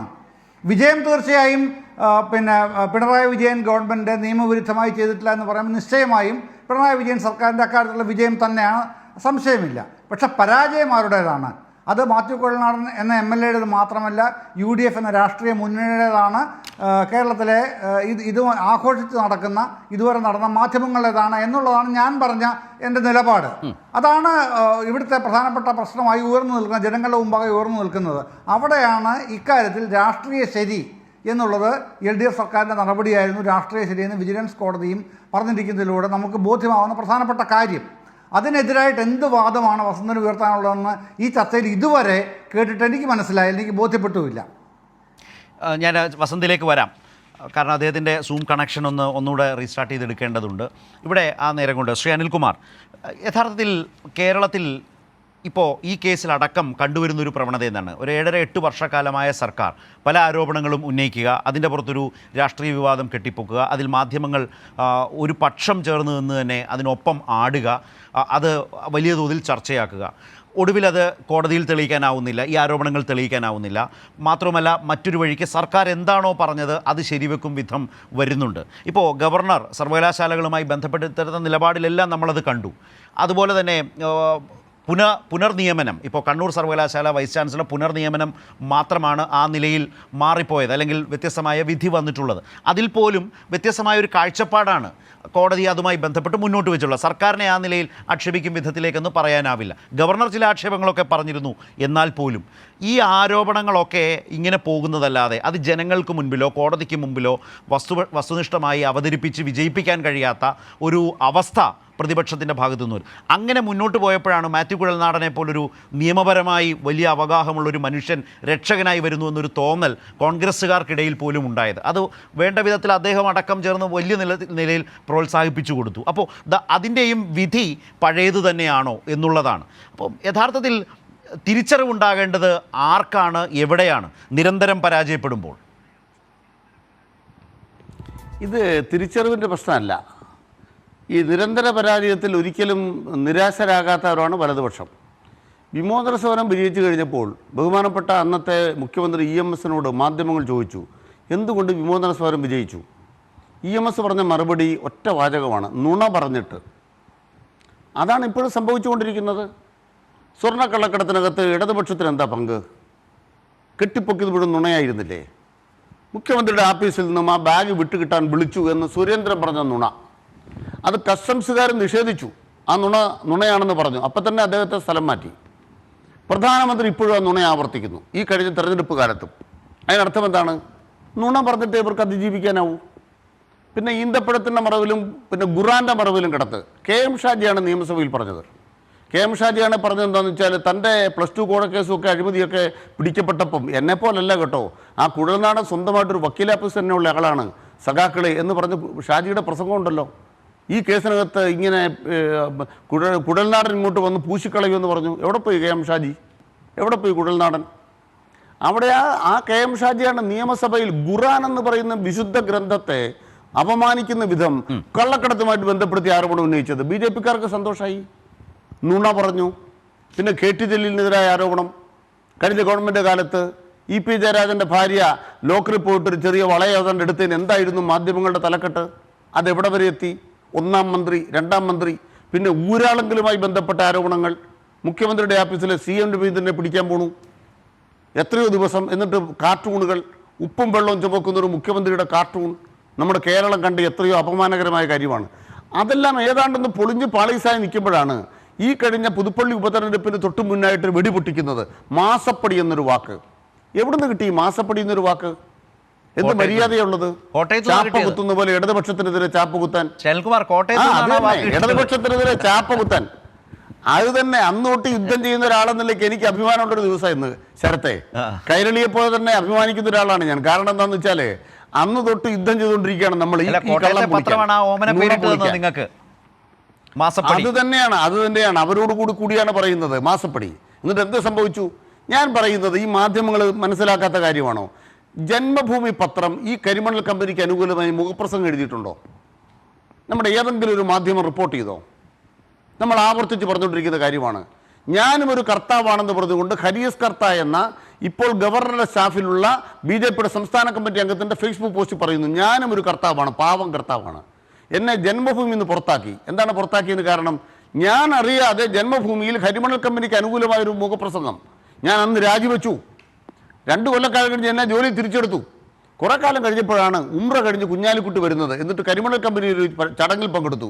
ഞാൻ കുഞ്ഞാലിക്കുട്ടിക്കെതിരെയും കരിമണൽ കമ്പനിക്കെതിരെയും ജന്മഭൂമി ലേഖനം എഴുതി. എന്നെ ജന്മഭൂമിയിൽ നിന്ന് പുറത്താക്കി. അപ്പോൾ ഈ ജന്മഭൂമിയും കരിമണൽ കമ്പനിയായിട്ടുള്ള ബന്ധം എന്താണ്? ആ ബന്ധമുള്ള കേന്ദ്ര സർക്കാരിൻ്റെ ഉദ്യോഗസ്ഥന്മാർ അവർ ഇതെല്ലാം മാപ്പാക്കി കൊടുക്കുകയും മുഖ്യമന്ത്രിയുടെ മകൾക്കെതിരായിട്ടൊരു കടലാസിൻ്റെ അടുത്ത് വാറവൽ എഴുതി വെക്കുകയും ചെയ്താൽ ഞങ്ങൾക്ക് തലകുനിക്കുമോ? കമ്മ്യൂണിസ്റ്റ് പാർട്ടി അങ്ങ് തലകുനിക്കുമോ? വേറെ പണി പോയി നോക്കാൻ പറയും. അതാണ് മുഖ്യമന്ത്രി നിയമസഭയിൽ പറഞ്ഞത്. നിങ്ങളങ്ങനെ PV എന്ന് എഴുതി വെച്ചാൽ ആ ചന്തയ്ക്ക് പോകുന്നവരല്ല ഞങ്ങളെന്ന് മുഖ്യമന്ത്രി പറഞ്ഞ അതാണ് ആർജവം. അതേസമയം കേരളത്തിലെ മാധ്യമങ്ങളുടെ ഇരട്ടത്താപ്പ് എന്താണ്? അതിൻ്റെ അറ്റത്ത് കുഞ്ഞാലിക്കുട്ടിയുടെ പേരുണ്ട്, ഇബ്രാഹിം കുഞ്ഞിൻ്റെ പേരുണ്ട്, അതുപോലെ തന്നെ രമേശ് ചെന്നിത്തലയുടെ പേരുണ്ട്, ഉമ്മൻചാണ്ടിയുടെ പേരുണ്ട്. ഉമ്മൻചാണ്ടിയുടെ മക്കളോട് ചോദിച്ചോ? ഈ കാശ് കോൺഗ്രസിൻ്റെ ആഫീസിൽ എത്തിയിട്ടില്ല. ഞാൻ കേരളത്തിലെ മാധ്യമങ്ങളോട് ചോദിക്കുക, ഇന്നത്തെ രാത്രിയിൽ മുഖ്യമന്ത്രിയുടെ മക്കളോട്, ഉമ്മൻചാണ്ടിയുടെ മക്കളോട് പോയി ചോദിച്ചോ? ഒരു മുഖ്യമന്ത്രിയുടെ മകളെ വേട്ടയാടുമ്പോൾ ഈ പുതുപ്പള്ളിയിലെ ശ്രീ ഉമ്മൻചാണ്ടി അദ്ദേഹത്തിൻ്റെ പണം KPCC എത്തിയിട്ടില്ല. KPCC അക്കൗണ്ടിലില്ല, ഇലക്ഷൻ കമ്മീഷൻ കൊടുത്ത കണക്കിലില്ല. ആ പണം എവിടെ കിട്ടി? നിങ്ങളുടെ വീട്ടിൽ കൊണ്ടുവന്ന് മക്കളോട് ചോദിച്ചോ? എന്താ ചോദിക്കാത്തത്? മാസപ്പടി എന്ന ആരോപണം ഉണ്ടായിരിക്കുന്ന മാധ്യമങ്ങളടക്കം അവരോട് ഞാൻ ചോദിക്കുക. അപ്പം ഇടതുപക്ഷ നേതാക്കന്മാരെ വേട്ടയാടാൻ അതിന്റെ അറ്റത്ത് ഇടതുപക്ഷത്തിന്റെ ഒരു അറ്റം ചേർത്ത് വെച്ചു. അങ്ങപ്പുറം കോൺഗ്രസിന്റെയും UDF-ന്റെ നേതാക്കന്മാരിലേക്ക് നിരനിരയായിട്ട് കിടക്കുകയാണ്. അവരോട് ചോദ്യങ്ങളില്ല. അവരോട് കൂടുന്ന ഇടതുപക്ഷത്തെ വേട്ടയാടുകയാണ്. അതാണ് ഇവിടെ സംഭവിച്ചുകൊണ്ടിരിക്കുന്നത്. ഇതെല്ലാം കൂടെ പൊളിഞ്ഞു വീണു. അതാണ് സംഭവിച്ചിരിക്കുന്നത്. വസന്ത്, ഇതിന്റെ പ്രശ്നം ഇത് നിരന്തരം സംഭവിച്ചുകൊണ്ടിരിക്കുന്നു. വിഷയങ്ങൾ മാറുന്നു, പക്ഷേ പ്രതിപക്ഷം മാറുന്നില്ല. അതിൽ പല ആളുകളും അതിന്റെ മുന്നണിയിൽ നിൽക്കുന്നു. ഏതായാലും ഈ കാര്യങ്ങളിൽ കുറച്ചു കാലമായിട്ട് മാത്യു കുഴൽനാടനാണ് ഇതിന്റെ ഒരു ക്യാപ്റ്റൻ എന്ന മട്ടിൽ നിന്ന് പെർഫോം ചെയ്തുകൊണ്ടിരിക്കുന്നത്. അദ്ദേഹത്തിന് രാഷ്ട്രീയക്കാരൻ എന്ന നിലയിൽ, രാഷ്ട്രീയ നേതാവ് എന്നുള്ള നിലയിലും വലിയ പരാജയം സംഭവിക്കുന്നു, തിരിച്ചടിയാകുന്നു. അതേസമയം ഒരു അഭിഭാഷകൻ എന്ന നിലയ്ക്ക് കൂടിയുള്ള വലിയ തിരിച്ചടി അദ്ദേഹത്തിന് ഉണ്ടാകുന്നു എന്ന പ്രത്യേകത ഇക്കാര്യത്തിലുണ്ട്. ഈ വിജിലൻസ് ഹർജി അത് അഴിമതി നിരോധന നിയമപ്രകാരവും അതുപോലെ തന്നെ ഇന്ത്യൻ ശിക്ഷാ നിയമപ്രകാരമുള്ള വകുപ്പുകൾ പ്രകാരം അഴിമതിയുടെ അടിസ്ഥാനത്തിൽ, അതും കോടതിയുടെ നിരീക്ഷണത്തിൽ അന്വേഷണം വേണമെന്നൊക്കെയാണ് ആവശ്യപ്പെട്ടത്. അത്ര ശക്തമായ ഉത്തമ വിശ്വാസത്തോടെ ഒരു ഹർജിക്കാരൻ കോടതിയിലേക്ക് പോവുകയാണ്. അത്ര വിശ്വാസമുള്ളതുകൊണ്ടാണ് ഞാൻ മറ്റൊരു കാര്യം കൂടി പറയും. ഇപ്പോൾ കേരളത്തെ കേന്ദ്ര സർക്കാർ ധനപരമായി ധനപ്രതിസന്ധി സൃഷ്ടിക്കുന്നു, ശ്വാസം മുട്ടിക്കുന്നു എന്നൊരു പ്രധാനപ്പെട്ട പ്രശ്നത്തിൽ സുപ്രീം കോടതിയിൽ പോയ പോക്കൊരു റിസ്ക്കാണ്. ധന മാനേജ്മെൻറ്റിലെ പിഴവാണ്, കേരളത്തിൻ്റെ പിഴവാണെന്ന് കേന്ദ്രം പറയുന്നു. അത് വിശ്വസിച്ച് അല്ലെങ്കിൽ അതിനെ മുഖവിലക്കെടുത്ത് സുപ്രീം കോടതി ഒരു നിലപാടെടുത്താൽ കേരള സർക്കാരിൻ്റെ അവസ്ഥ എന്താവും? അപ്പോൾ അങ്ങനെ ഒരു റിസ്ക് എടുത്ത് എന്ന് പറഞ്ഞാൽ ഉത്തമ വിശ്വാസത്തോടെ പോകുന്നതാണ്. എൻ്റെ ഭാഗം ശരിയാണ്, എനിക്ക് പോയി പറഞ്ഞാൽ കോടതിയിൽ നിന്ന് നീതി ലഭിക്കും എന്ന ബോധ്യത്തോടെ കേരള സർക്കാർ സുപ്രീം കോടതിയിൽ പോയി അനുകൂലമായ വിധി കൊണ്ടുവന്നു. അങ്ങനെ ശ്വാസം മുട്ടിച്ച കേന്ദ്രത്തിന് 13,000 കോടി അടിയന്തരമായി നൽകേണ്ടതായ സാഹചര്യം വന്നു. ഇവിടെ മാത്യു കുഴൽനാടൻ വിജിലൻസ് കോടതിയിലേക്ക് പോകുന്ന അത്ര ആത്മവിശ്വാസത്തോടെയാണ്. കോടതിയുടെ നിരീക്ഷണത്തിൽ അന്വേഷണം വേണമെന്നാണ് പറഞ്ഞത്. അഴിമതി നിരോധന നിയമപ്രകാരം, ഇന്ത്യൻ ശിക്ഷാ നിയമപ്രകാരം അത് രണ്ടും കോടതി നിരാകരിച്ചു എന്നുള്ളിടത്താണ് ഇതിൻ്റെ ഗൗരവം നിൽക്കുന്നത്. ആ നിലയിൽ ഒരു വിജിലൻസ് അന്വേഷണം എന്ന ഗൗരവമായ ഹർജിയെ, അതിലെ ആവശ്യത്തെ നിരാകരിക്കുമ്പോൾ മാത്യു കുഴൽനാടൻ ഒരു ഉത്തരവാദിത്വമുണ്ടെന്നേ. അതെന്താണെന്നത് ഈ വീഡിയോ പറയും. സ്വാഭാവികമായിട്ട് എൻ്റെ ഫാക്ട്സ് റോങ് ആണെന്ന് പ്രൂവ് ചെയ്താൽ ഞാൻ തീർച്ചയായിട്ടും ഞാൻ ഇതുപോലെ പൊതുസമൂഹത്തിന് മുമ്പിൽ എൻ്റെ ഭാഗത്ത് തെറ്റുപറ്റിയിട്ടുണ്ടെങ്കിൽ ഞാനത് ഏറ്റുപറയും.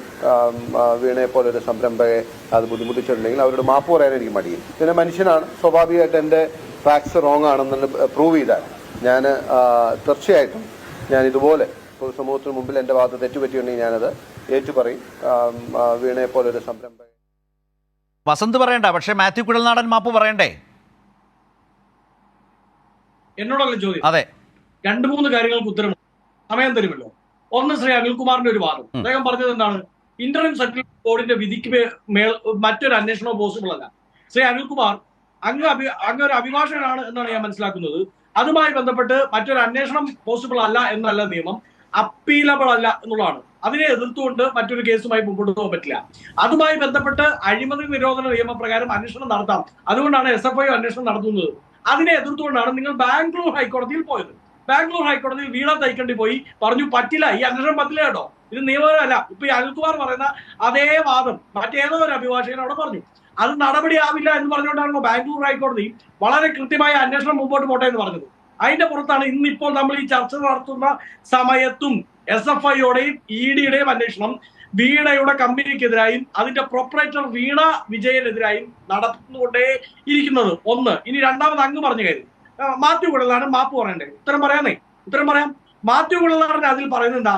മാത്യു കുഴൽനാടൻ പറയുന്നത് വീണ വിജയനുമായി ബന്ധപ്പെട്ട് ഞാൻ ഉന്നയിച്ച ആരോപണങ്ങൾ ഏതെങ്കിലും തെറ്റായി പോയെങ്കിൽ വീണ വിജയൻ എന്ന പ്രൊപ്പറേറ്ററിന്, വീണ വിജയൻ എന്ന സംരംഭകയ്ക്ക് ബുദ്ധിമുട്ടുണ്ടാക്കിയെങ്കിൽ മാപ്പ് പറയുന്നതാണ് ഇന്നത്തെ കേസ്. അതുകൊണ്ടാണ് ഞാൻ തുടക്കം തൊട്ടേ പറയുന്നത്. നിങ്ങൾ ഇടയ്ക്കിടയ്ക്ക് ഇടപെട്ട് അത് അങ്ങനെ അല്ല എന്ന് വരുത്തി തീർക്കാൻ ശ്രമിക്കുകയാണ്.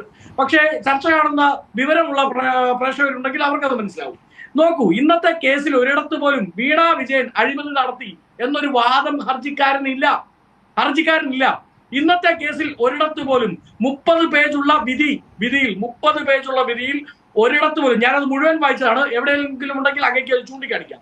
30 പേജുള്ള വിധിയിൽ ഒരിടത്ത് പോലും വീണ വിജയനോ അദ്ദേഹത്തിന്റെ കമ്പനിയോ അഗ്നിശുദ്ധി വരുത്തിയിരിക്കുന്നു, അഴിമതി ചെയ്തിട്ടില്ല, അവർ അന്യാധീനപ്പെട്ട് അനധികൃതമായി പണം കൈപ്പറ്റിയിട്ടില്ല എന്ന് കോടതി കണ്ടെത്തിയിട്ടില്ല. കോടതി കണ്ടെത്തിയത് ആ പണം കിട്ടിയതിന് ഇൻ ഫേവർ ഗവൺമെന്റ് ഒരു ഫേവർ ചെയ്ത് കൊടുത്തു എന്ന് തെളിയിക്കപ്പെടാൻ സാധിച്ചിട്ടില്ല.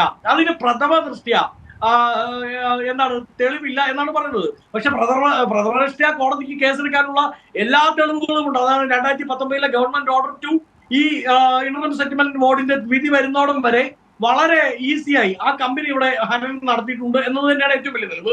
അത് കോടതി എന്തെങ്കിലും ചെയ്യട്ടെ.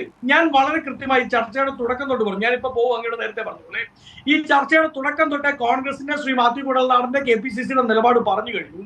ഞങ്ങൾ ഇതിനെ കാണുന്നത് ഒരു കീഴ്ക്കോടതിയുടെ, വിജിലൻസ് കോടതിയുടെ പെട്ടെന്ന് തിടുക്കത്തിലുള്ള ഒരു വിധിയായി മാത്രമാണ്. ഞങ്ങൾ ഇതിനെ അപ്പീലബിൾ ആയിട്ടുള്ള ഒരു വിധിയാണ്. ഇന്ററിം സെറ്റിൽമെന്റ് ബോർഡിന്റെ വിധിയല്ലല്ലോ ഇത്, വിജിലൻസ് കോടതിയുടെ വിധിയാണ്, അത് അപ്പീലബിൾ ആണ്. സ്വാഭാവികമായും ഞങ്ങൾ മുമ്പോട്ടുള്ള നിയമപരമായി മുമ്പോട്ട് പോകും. ഇതിൽ വീണ വിജയന് അഗ്നിശുദ്ധി വരുത്താൻ ഒരു തരി പോലും ഇല്ല എന്നുള്ളതാണ്. ഈ അഗ്നിശുദ്ധി എന്നൊക്കെ പറയുന്നത് കോടതിയിൽ സംഭവിക്കുന്ന കാര്യമാണെന്നേ. നിങ്ങൾ എന്താണ് പറയുന്നത്? ഇതിനകത്ത് വീണ എന്ന് പറയുന്ന കേരള മുഖ്യമന്ത്രിയുടെ മകളാണ്. ആ മുഖ്യമന്ത്രിയുടെ മകൾക്ക് ഒരു കമ്പനിയുമായി ധാരണയുണ്ടാക്കി ലഭിച്ച വർക്കിൻ്റെ അടിസ്ഥാനത്തിൽ നിയമവിരുദ്ധമായ സർക്കാർ ഒത്താശയോടെ ചില സഹായങ്ങൾ ചെയ്തു കൊടുത്തു.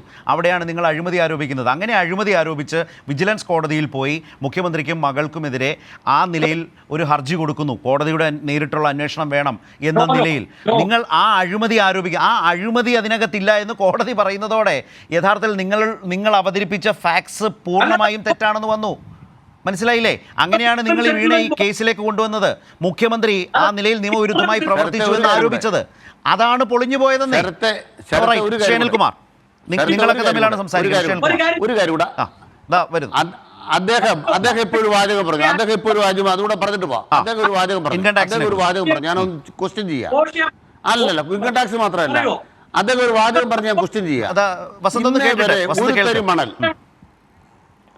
ഇന്നേ വരെ ഒരു തരി മണൽ അവിടുന്ന് വാരിയിട്ടുണ്ടോ? ഞാൻ പറയാം. ഞാൻ ചോദിക്കുന്ന ചോദ്യം കേട്ടിട്ട് നിങ്ങൾ പറഞ്ഞു കഴിഞ്ഞല്ലോ, അദ്ദേഹം പറഞ്ഞിട്ടെ.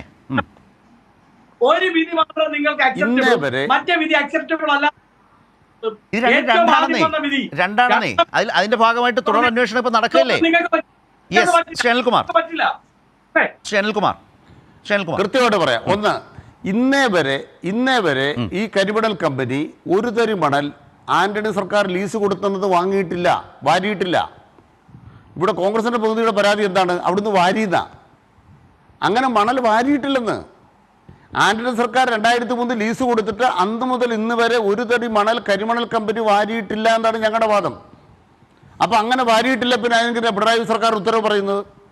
രണ്ടാമത്, തോട്ടപ്പള്ളിയിൽ നിന്ന് കരിമണൽ വാരുന്നുണ്ടെങ്കിൽ വാരുന്നത് KMML ആണ്. KMML ഒരിക്കലും CMRL കൊടുത്തിട്ടില്ല, കരിമണൽ കമ്പനിക്ക് കൊടുത്തിട്ടില്ല. പിന്നെ ആർക്കാ കൊടുത്തത്? IRE എന്ന് പറയുന്ന കേന്ദ്ര പൊതുമേഖലാ സ്ഥാപനത്തിന് മാത്രമാണ്. അവർ തമ്മിലാ കരാറ്. അവിടുന്ന് ഇവർ വിലയ്ക്ക് വാങ്ങിച്ചിട്ടുണ്ടെങ്കിൽ കേരള സർക്കാരിന് ഉത്തരവില്ല. അത് ഇന്നത്തെ വിധിയിലുണ്ടെന്ന് ഞാൻ പറയുന്നത് മനസ്സിലാക്കുന്നുണ്ടോ? മൂന്നാമത്തെ കാര്യം, നിങ്ങൾ പറഞ്ഞ ഇംഗ്ലീഷ് സെറ്റിൽമെന്റ് ബോർഡിന്റെ ഉത്തരവെന്ന് പറയുന്നത് പരസ്പരം കക്ഷികളെ കേട്ടിട്ടുള്ളതല്ല. അതിൽ വീണ വിജയനെ കേട്ടിട്ടില്ല.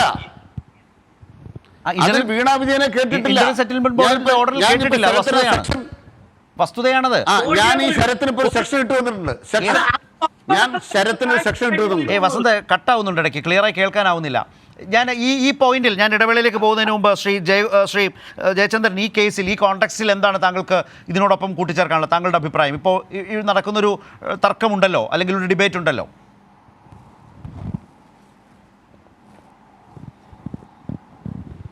(2005) ഒടുവിൽ ഉമ്മൻചാണ്ടിയുടെ ഒന്നാം സർക്കാരിൻ്റെ കാലത്ത് ആൻ്റണിക്ക് ശേഷം അദ്ദേഹം വന്നല്ലോ, അന്ന് വിജിലൻസ് ഡയറക്ടറായിരുന്ന ഉപേന്ദ്രവർമ്മയുടെ ഒരു റിപ്പോർട്ട് വന്നു. ലാവ്ലിൻ കേസിൽ പിണറായി വിജയനെ പ്രതി ചേർക്കാൻ കഴിയില്ല എന്നാണ് തീരുമാനിച്ചത്. അതിനെ മറികടന്ന് രാഷ്ട്രീയമായ കാരണങ്ങളെ മുൻനിർത്തി 2006 മാർച്ച് 1 CBI അന്വേഷണത്തിന് വിട്ടു.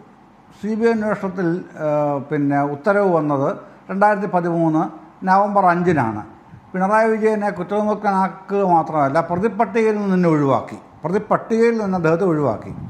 അതുകൊണ്ട് അതിനുശേഷം പിന്നീട് ക്രൈം നന്ദകുമാർ ഹൈക്കോടതിയിൽ പോയി 2017 ഓഗസ്റ്റിൽ അതിനെതിരായിട്ട് ഹൈക്കോടതി അത് നിഷ്കരണം തള്ളി. പിന്നെ CBI കക്ഷി ചേർന്ന് അവിടെ പോയി. അപ്പോൾ കോൺഗ്രസ് ഇത് വിജിലൻസ് കോടതി അവരുടെ സ്വന്തം വിജിലൻസ് ഡയറക്ടർ നോ എന്ന് പറഞ്ഞാലും ശരി, അത് അംഗീകരിക്കില്ല. ഇവിടെ ഇപ്പോൾ തുടക്കം മുതലേ വസന്ത് പറഞ്ഞുകൊണ്ടിരിക്കുന്ന ഇതാണ്, കോൺഗ്രസിൻ്റെ ആ രാഷ്ട്രീയമായ ചില ഈ നടപടികളും നിലപാടുകളുണ്ട്. അത് തന്നെയാണ് പറഞ്ഞുകൊണ്ടിരിക്കുന്നത്. ഇതിങ്ങനെ ഇല്ലാത്ത കാര്യങ്ങൾ ആവർത്തിച്ച് അങ്ങനെ പോലെ പറഞ്ഞുകൊണ്ടിരിക്കുക. കോടതി ഇതിന് അസന്നിഗ്ധമായിട്ടാണ് പറഞ്ഞത്, ഇതിൻ്റെ അകത്ത് സർക്കാർ ഒരു ഫേവറും ചെയ്ത് കൊടുത്തിട്ടില്ല CMRLന് എന്നുള്ള ക്രിസ്റ്റൽ ക്ലിയറാണ്. അത് തെളിയിക്കാൻ ഹർജിക്കാരന് കഴിഞ്ഞിട്ടുമില്ല. ഇതാണ് ഹർജിക്കാരനായ മാത്യു കുഴൽനാടൻ ഓപ്പണായിട്ട് സമ്മതിക്കുന്നത്. ഞാൻ പക്ഷേ ഇന്ന് മാത്യു കുഴൽനാടൻ കാണിച്ച ഒരു അല്ലെങ്കിൽ പ്രതികരണത്തിൻ്റെ രീതി, തോറ്റ കേസ് വീണ്ടും മാധ്യമങ്ങൾക്ക് മുമ്പ് വാർത്താ സമ്മേളനങ്ങളിൽ അങ്ങാടിയിൽ KJ ജേക്കബ് പറഞ്ഞാൽ അങ്ങാടിയിൽ ഇനിയും പ്രസ് ക്ലബ്ബുകൾ ഉണ്ടല്ലോ എന്ന് പറഞ്ഞതുപോലെ പ്രസ് ക്ലബ്ബിൽ കേസ് വാദിക്കുന്നത് പോലെ അദ്ദേഹം വാദിക്കാനൊന്നും നിന്നില്ല. തോറ്റ കേസ് ആ നിലയിൽ തന്നെ മെല്ലെ ഒന്ന് പിൻവാങ്ങി നിന്നാണ് വസന്ത് ഈ ചർച്ചയിൽ വാദിക്കാൻ ശ്രമിച്ച നിലയിലുള്ള വാദങ്ങളിലേക്കൊന്നും ഇന്ന് പോകാൻ അദ്ദേഹം തയ്യാറായതുമില്ല എന്നതുകൂടി നമ്മുടെ മുമ്പിലുണ്ട്. ശ്രീ അനിൽകുമാർ, ശ്രീ വസന്ത് അല്പം നേരത്തെ ഈ ചർച്ചയിൽ നിന്ന് പോകും എന്ന് ഞങ്ങളെ അറിയിച്ചിരുന്നു. ഞാൻ അദ്ദേഹം ഉണ്ടാകും എന്നാണ് വിചാരിച്ചത്. ഈ ചർച്ചയിൽ നിന്ന് അദ്ദേഹം പോയിട്ടുണ്ട്. ഞാൻ ശ്രീ അനിൽകുമാർ, ഇന്ന് ഇതിനുശേഷം വിജിലൻസ് കോടതി കുഴൽനാടൻ്റെ ഹർജി സ്പഷ്ടമായി തള്ളിയതിനു ശേഷവും ഞാനൊരു മാധ്യമത്തിൽ കണ്ടത് മാത്യു കുഴൽനാടൻ പോരാട്ടം തുടരും എന്ന നിലയിലാണ് അതിനെ വിശേഷിപ്പിക്കുന്നത്. അപ്പോൾ ഞാൻ ചോദിക്കുന്നത്, കരിമണൽ അല്ലെങ്കിൽ മാസപ്പടി, അല്ലെങ്കിൽ ഈ പറഞ്ഞ പോലെ CMRL, ഇങ്ങനെ കുറേ ടേംസ് വെച്ചിട്ടാണ് കുറേ നാളായി മുഖ്യമന്ത്രിയെയും അദ്ദേഹത്തിൻ്റെ കുടുംബത്തെയും മാധ്യമങ്ങളും ആ നിലയിൽ മാധ്യമങ്ങൾ കുഴൽനാടൻ്റെ പോരാട്ടം എന്ന് വിശേഷിപ്പിക്കുന്ന ഈ ഏർപ്പാടിനെയും മുന്നോട്ട് കൊണ്ടുപോയിക്കൊണ്ടിരുന്നത്. ഇന്നത്തെ ഈ വിധിയോടെ ഇക്കാര്യങ്ങളിലാകെ ഇനി അതേ മട്ടിൽ തന്നെ ഒരു ഡ്രൈവ് ഈ പറഞ്ഞ മാധ്യമങ്ങൾക്കോ കുഴൽനാടനോ കോൺഗ്രസിനോ സാധ്യമാകുമോ? ശൂന്യതയിൽ നിന്ന് വ്യാജങ്ങൾ സൃഷ്ടിക്കാൻ ഒരു ബുദ്ധിമുട്ടും കേരളത്തിലെ വലതുപക്ഷത്തിനില്ല. ഉദാഹരണമായിട്ട് നമ്മുടെ കെ ഫോൺ സ്ഥാപിക്കപ്പെട്ടതെന്നാണ്. കെ ഫോണിൻ്റെ ടെൻഡർ 2016 അതിൻ്റെ ടെൻഡർ അനുവദിച്ചത് 2017 കേന്ദ്ര പൊതുമേഖലാ സ്ഥാപനമായ BHEL കെ ഫോൺ നടപ്പാക്കുന്നത്. അത് സംബന്ധിച്ച് 2021 എങ്ങനെയാണ് അഴിമതി ആരോപണം വരുന്നത്? അത് സംബന്ധിച്ച് എങ്ങനെയാണ് ഇപ്പോൾ ഹൈക്കോടതി കേസ് വരുന്നത്? കെ ഫോണിന് ടെൻഡർ കൊടുത്ത് അതിൻ്റെ പ്രകാരം കെ ഫോൺ നടപ്പിൽ വന്നു കഴിഞ്ഞപ്പോൾ കെ ഫോണുമായി ബന്ധപ്പെട്ട് വൈകി ഉദിച്ച ബുദ്ധിയുടെ ഭാഗമായി അഴിമതി ആരോപണം വരികയാണ്. അപ്പോൾ പ്രധാനപ്പെട്ട പ്രശ്നം എന്താണ്? ടെൻഡർ വിളിച്ചാണ് കൊടുത്തത്. 2, ആ ടെൻഡർ എടുത്തത് ബെല്ലാണ്. പക്ഷേ നിങ്ങൾ എത്രത്തോളം അഴിമതി ആരോപണം കേട്ടു കെ ഫോണിൽ? ഇപ്പോൾ ഹൈക്കോടതിയിൽ കേസിന് പോയി. പ്രതിപക്ഷ നേതാവിൻ്റെ ചെവിയുടെ കുറ്റിക്ക് അടിയും കൊടുത്ത് പറഞ്ഞു വിട്ടിരിക്കുകയാണ്. പക്ഷേ കേരളത്തിലെ ഏതെങ്കിലും മാധ്യമങ്ങൾ ആ ആരോപണത്തിനകത്ത് കളവാണ് പ്രതിപക്ഷ നേതാവ് പറഞ്ഞതെന്ന് ഇവിടെ വെളിപ്പെടുത്തിയോ? ഞാൻ പറഞ്ഞ 2 പൊതുമേഖലാ സ്ഥാപനങ്ങൾ തമ്മിൽ ടെൻഡർ പ്രകാരം കരാറിൽ ഏർപ്പെട്ടാൽ അഴിമതി ആരോപിക്കാവുന്ന ഒരു കേരളമാണ്. അത് ഒരു പൊതുമേഖലാ സ്ഥാപനം കേന്ദ്രത്തിനായിട്ട് പോലും ഒരു മര്യാദയും കേരളത്തിലെ മാധ്യമങ്ങൾ കാണിച്ചിട്ടില്ല. ഇനി രണ്ടാമത്തെ കാര്യം AI ക്യാമറ. അത് ഏത് കാലത്താണ് ടെൻഡറായത്? 2019 കഴിഞ്ഞ സർക്കാരിൻ്റെ കാലത്ത്. ആ കാലത്തിൻ്റെ ടെൻഡർ പിടിച്ചു. അത് പ്രകാരം കരാർ ഏർപ്പാട് ചെയ്ത് AI ക്യാമറ നടപ്പിലായി കഴിഞ്ഞപ്പോൾ പിറ്റേ ദിവസം അഴിമതി ആരോപണം വരികയാണ്. അതും ഹൈക്കോടതി പോയി കേസായി. എന്നിട്ട് എന്തായി അവസാനം? അവിടെ കോടതിയുടെ വിധി കൃത്യമായിട്ട് വന്നിരിക്കുന്നു. അപ്പം ഏതെങ്കിലും തരത്തിൽ വസ്തുത ഉണ്ടായിട്ടാണോ അഴിമതി ആരോപണം വരുന്നത്? അഴിമതി ആരോപണങ്ങൾ സൃഷ്ടിക്കപ്പെടുകയാണ്. ഇന്നല്ലെങ്കിൽ നാളെ വ്യാജങ്ങൾ സൃഷ്ടിക്കപ്പെടും. അതൊരു കാര്യം വ്യക്തതയോടെ കാണേണ്ടതുണ്ട്. ഇവിടെ ലാവ്ലിൻ കേസിൻ്റെ കാര്യം പറഞ്ഞു. ലാവ്ലിൻ കേസിനകത്ത് ഉമ്മൻചാണ്ടി തന്നെ വെളിപ്പെടുത്തിയ എന്താണ്? ഹം സബ് ചോർ ഹേ, ഒരു പത്രത്തിൻ്റെ തലക്കെട്ടാണ്. നിങ്ങൾ കോട്ടയം പത്രത്തെക്കുറിച്ച് പറഞ്ഞപ്പോഴാണ് ഓർക്കുന്നത്. ഹം സബ് ചോർ ഹേ ഉമ്മൻചാണ്ടി വെളിപ്പെടുത്തിയ കാര്യമാണ് പറഞ്ഞത്. എന്താണെന്നറിയോ?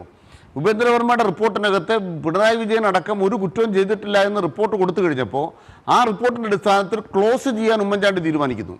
അപ്പോഴാണ് മലയാള മനോരമയുടെ തലക്കെട്ടിൽ ഫ്രണ്ട് പേജിൽ വിടുന്നത് ഹം സബ് ചോർ ഹേ. അങ്ങനെ ഹം സബ് ചോർ ഹേ എന്ന തലക്കെട്ട് വന്നപ്പോൾ അതിൽ നിന്ന് രക്ഷപ്പെടാൻ വേണ്ടി ഞാനതാ CBIക്ക് ഉമ്മൻചാണ്ടി വെളിപ്പെടുത്തിയിട്ടുണ്ട്. തലവാചകം അതും കോട്ടയത്താണ്. അതും കോട്ടയത്തിനാണ്, വേറെ എവിടെ നിന്ന് വന്നതല്ല. നമ്മൾ മനസ്സിലാക്കേണ്ടത് വ്യാജങ്ങൾ ഉൽപ്പാദിപ്പിച്ച് ഉമ്മൻചാണ്ടി പറഞ്ഞിട്ടുണ്ട്. ഞാൻ പറഞ്ഞ മാധ്യമങ്ങളെ ഭയപ്പെട്ടാണ്, കേരളത്തിലെ മാധ്യമങ്ങളെ ഭയപ്പെട്ടാണ് പിണറായി വിജയനെ ലാവ്ലിൻ കേസ് കുടിക്കുകയെന്ന് പരിതപിക്കുന്ന ഒരു ഉമ്മൻചാണ്ടിയെ കേരളം കേട്ടിട്ടുണ്ട്. അതുകൊണ്ട് നാളെ ഇതുണ്ടാകാതിരിക്കുമോ? കുഴൽനാടനല്ല, കുഴൽനാടന് പിറക്കാതെ പോയ മക്കൾ ഇനിയുണ്ട്. ഇതുപോലെ വ്യാജങ്ങൾ ഉൽപ്പാദിപ്പിക്കുന്ന വേറെയുണ്ട്. അവര് പച്ചക്കള്ളം പറയും, പച്ച നുണകൾ പറയും. ഞാൻ ഒരു കാര്യം കൂടെ പറഞ്ഞ് അവസാനിപ്പിച്ചേക്കാം. അല്ലല്ല, നുണകൾ നിർമ്മിക്കുന്നതിന് ഒറ്റ ഉദാഹരണം പറയാം. വിധേയത്വൻ കമ്മീഷൻ റിപ്പോർട്ടില് കുഞ്ഞിരാമനെ കുറിച്ച് പറയുന്നുണ്ട്. അല്ലെങ്കിൽ അന്നത്തെ കൗമുദി അടക്കമുള്ള പത്രങ്ങളിൽ കാണാം ജനസംഘവും അതുപോലെ തന്നെ മാർക്സിസ്റ്റ് സംഘടനത്തിൽ കുഞ്ഞിരാമൻ കൊല്ലപ്പെട്ടു. ആ കുഞ്ഞിരാമൻ കള്ളുഷാപ്പിലെ തർക്കത്തിൽ കൊല്ലപ്പെട്ടെന്ന് നിയമസഭയിൽ പറഞ്ഞ ആളാണ് പി ടി തോമസ് വിശുദ്ധൻ. ഏത് ചരിത്രവിരുദ്ധമായ നുണകൾ ഉൽപ്പാദിപ്പിക്കുന്നവർ വിശുദ്ധന്മാർ. അതിന്റെ 10 ഇരട്ടി കടുപ്പത്തോടു കൂടിയാണ് വ്യാജങ്ങൾ ഇപ്പോൾ വടകര ഉൽപ്പാദിപ്പിച്ചത്. അതുകൊണ്ട് പറഞ്ഞ് അവസാനിപ്പിച്ച് കളയാം. വ്യാജങ്ങൾ അവസാനിക്കുന്നില്ല, വ്യാജങ്ങൾ വീണ്ടും വരും. ഇതിനെ നേരിടാൻ കരുത്തോടുകൂടി നിൽക്കാന്നുള്ളവരുടെ പ്രധാന. നമ്മുടെ സമയം തീർന്നു. താങ്കളിൽ കൺക്ലൂഡ് ചെയ്യാന്ന് വിചാരിക്കുന്നു. അതായത് ഇത്തരം നുണപ്രചരണം, വിവാദം സൃഷ്ടിക്കൽ അത് തുടരുക തന്നെ ചെയ്യും, പുതിയ രൂപത്തിലും ഭാവത്തിലും ഉണ്ടാകും. പക്ഷേ പുതിയ കാലത്തെ പ്രശ്നം ഈ മാധ്യമങ്ങൾ പെരുകുന്നു. അപ്പോൾ അത്തരം അനാരോഗ്യകരമായ ഒരു മത്സരത്തിൻ്റെ പശ്ചാത്തലത്തിൽ വസ്തുതകൾ പരിശോധിക്കാതെയും പ്രത്യേക താല്പര്യാർത്ഥവും പക്ഷം ചേർന്ന് നിന്നുകൊണ്ട് ഇത്തരം വിഷയങ്ങൾക്കൊപ്പം സഞ്ചരിക്കുന്ന ഒരു അന്തരീക്ഷവും തുടരാൻ തന്നെയാണ് നല്ല സാധ്യത എന്നാണോ?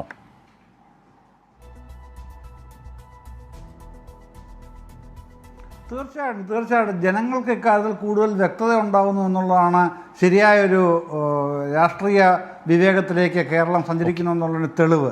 ആ തെളിവ് ഏറ്റവും നന്നായി നമുക്ക് മനസ്സിലാക്കാൻ കഴിയുക ജൂൺ 4 തന്നെയാണ്. ഓക്കെ. അപ്പോൾ അത്തരത്തിലുള്ള കൂടുതൽ വ്യക്തത ഇനിയുള്ള നാടുകളിലുണ്ടാവും. ഇത് എത്ര പറഞ്ഞാലും ഇത് തന്നെ ആവർത്തിക്കുന്ന ഒരു കൂട്ടരായിട്ട് ഈ മാധ്യമങ്ങൾ UDF-നൊപ്പം നിൽക്കാനാണ് സാധ്യത എന്നുള്ളതാണ് ഇതുവരെയുള്ള അനുഭവം നമ്മളെ പഠിപ്പിക്കുന്നത്. റൈറ്റ്.